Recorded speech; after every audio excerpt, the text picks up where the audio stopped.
But let's get right into it, Mirjam. We know that cancer starts in the cervix, and obviously it's called cervical cancer.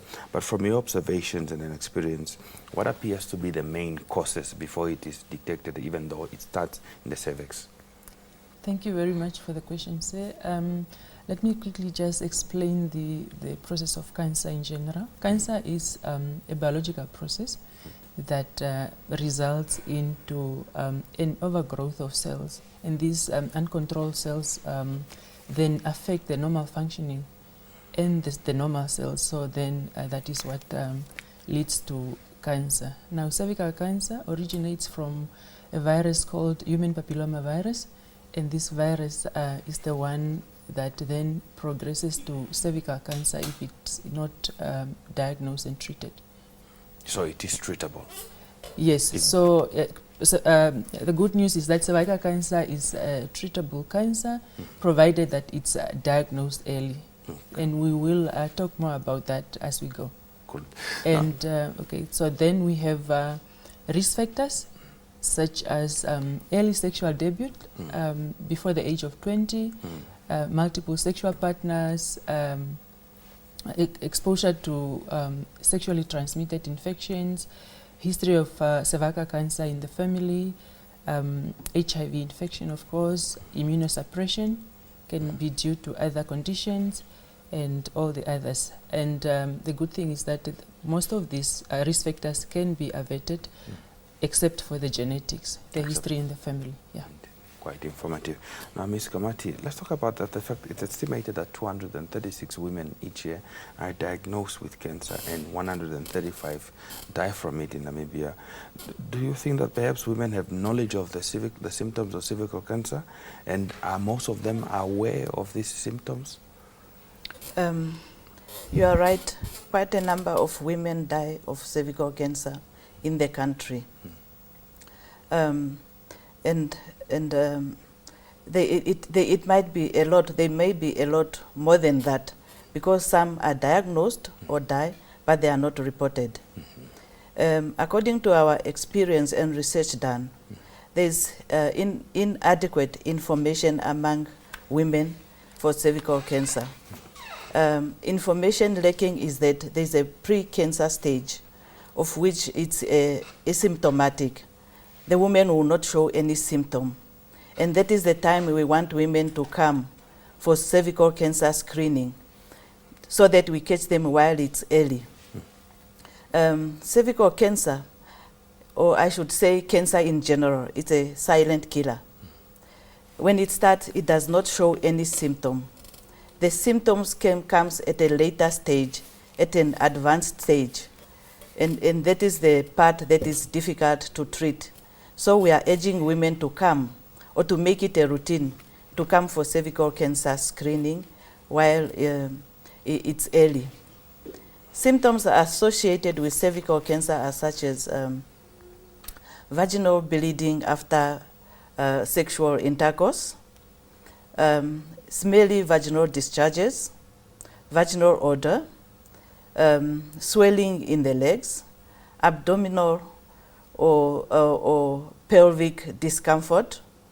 However, we are not saying any woman who's having abdominal or pelvic discomfort should diagnose herself as having cervical cancer.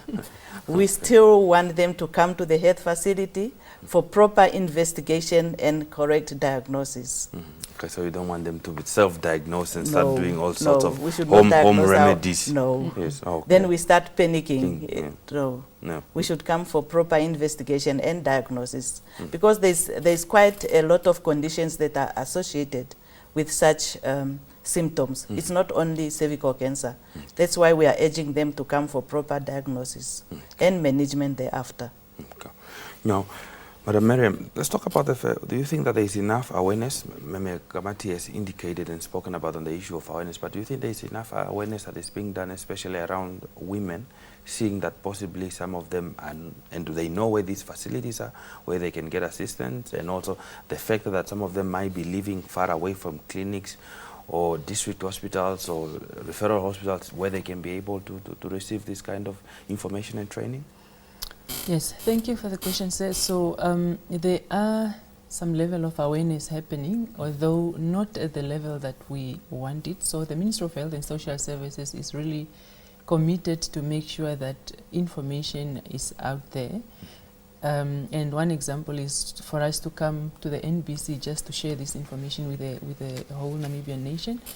And then we do have radio shows or radio sessions and TV sessions that we provide information on a regular basis to community members about cervical cancer. We also have community healthcare workers in our different communities that provide information to women and the population in general about cervical cancer. Yes, so that is what is happening. And then we also then have our healthcare workers at our primary healthcare facilities that are also equipped with provision of this information to women that are coming to the health facilities. Okay. But still, more still need to be done on this because we realize that a lot of women are not screened and they don't have the right information on cervical cancer. Are these services also extended to the various clinics? I Yeah. mean, can it be done by any staff member that's assigned to a clinic? A staff member, we have staff members at most of our health facilities, although we still have some facilities that you find that because of the high turnover, that a clinic, for example, had someone that could screen, but then maybe the person relocated or resigned, but then we try by all means to get someone trained at those facilities and then services continue. So most of our clinics, we do have staff that are trained to provide these services. Okay. Now, Madam Kamati, what should one do if one wants to get screened, and how often do they have to get screened, and what is are there any cost implications? Or cervical cancer is part of the health promotion services that are provided free of charge by the Ministry of Health and Social Services. When I'm saying it's provided free of charge, it does not mean there's no cost. There is cost, but the ministry incur that cost, and the clients are coming for free of charge. If a person needs to be screened, they need to come to the health facilities. And how often? The HIV negative population will be screened after every 5 years, and we are starting at the age of 25 years. However, the HIV positive population will be screened 3 yearly, and we are starting at the age of 20 years, and this is the risk that comes with HIV infection, as Ms. Mirjam alluded earlier, that is one of the risk factors. Those who are found with abnormal cells, irrespective of their status, whether HIV negative or HIV positive, they are screened every year for 3 consecutive years until we see that they are clear, and then they go back to their routine. okay. Now, if Mirjam, if detected early, you indicated that this is treatable. I mean, how often should we talked about if you are negative, if you're HIV negative, you should do once after 5 years. Now, if you are positive, 3 times a year, or no, not 3 times, but 3 years. After 3 years. After 3 years. So now, if it's detected early, and you said it's treatable, now how is it treated if it's detected early? Thank you. So cervical cancer has 2 stages. So we have what we call what is called the pre-cancer stage, and that is where there are changes on the cervix as a result of HPV, which we talked about earlier, and these changes then can then progress to cancer if they are not picked up early. Now that is why we are calling on all women, all eligible women, like from the age of 20 to 49 for the HIV positive, and from the age of 25 to 49 for the HIV negative, to come for screening, so that during that stage of the pre-cancer lesion, then this is the time that we can provide treatment, which can be provided on the same day that the person is diagnosed with these changes that are on the cervix. So with regard to the question about how treatment is done, we actually have trained staff that provide treatment. Our nurses at different facilities are trained to screen as well as to treat these changes on the cervix, which are called the precancer lesions.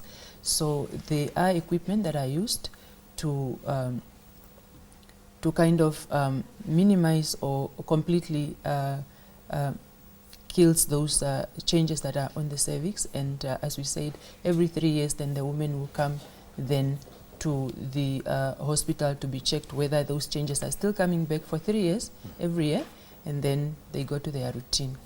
And then now there is also the treatment now of cancer itself. There's that stage of cancer, and that is where now we have to refer to our specialists to see how far the cancer is spread. If it's locally, then there are also ways to kind of avert the situation. However, if it has already progressed, then the chances are limited for recovery. So that's why we want women to come during the pre-cancer stage. As early as possible. Now, let's talk about the fact that one concern for women who have HPV is that can this HPV lead then to cervical cancer, and perhaps what is the difference between the two? HPV, cervical cancer is cancer that starts in the cervix. And it starts with the infection of HPV, that is human papillomavirus, that is transmitted through unprotected sex. And it's this HPV, and some women, they are able to clear off this HPV. However, there's a number of women that are not, that their body cannot clear HPV by itself, and this persistent HPV is the one that leads to cervical cancer. Hence, we are urging for routine screening for cervical cancer. Okay. Now, let's talk about, as we begin to conclude our conversation, we know that this is the awareness month for cervical cancer. Are there any activities that the ministry has lined up in terms of awareness? Yes. There are various activities, and we have them in two parts. We have the information sharing sessions that we are currently running during the month of January through all our radio stations and NBC TV. So we are providing these services during the month of January throughout our population, so that we can encourage women to come for health services. As we explained earlier, they are free of charge. And then we have then the second part, which is the screening component, that after we have sensitized the women, our doors are open, as we said, for services, and they can come anytime. They don't need to book. They can be screened anytime, whether they are HIV positive or negative, or even if they don't know their HIV status. We do have those services where we can then offer them the HIV testing services, so that we can know where they stand, and also so that we can give them a proper follow-up date, because as we know, the follow-up dates for both groups are different. The HIV positive are coming every 3 years, and the HIV negative are coming every 5 years. So the services are available throughout the country.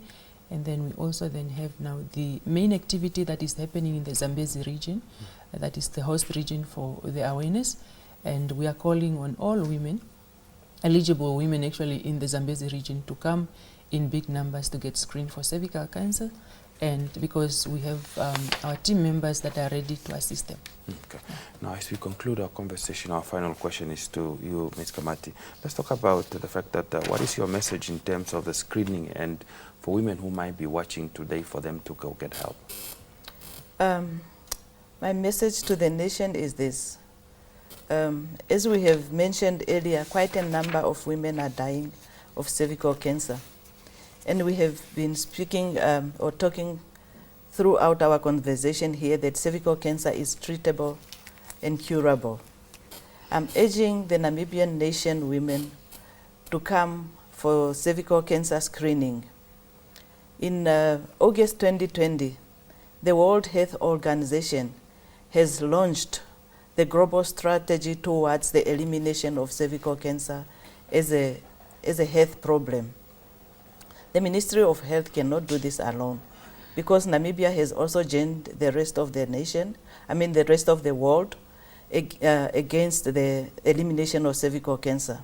So I'm urging the Namibian nation to contribute towards the elimination of cervical cancer. So everybody should contribute to this. Everybody is having a role to play. So let's eliminate cervical cancer in Namibia so that we have a free Namibia without cervical cancer.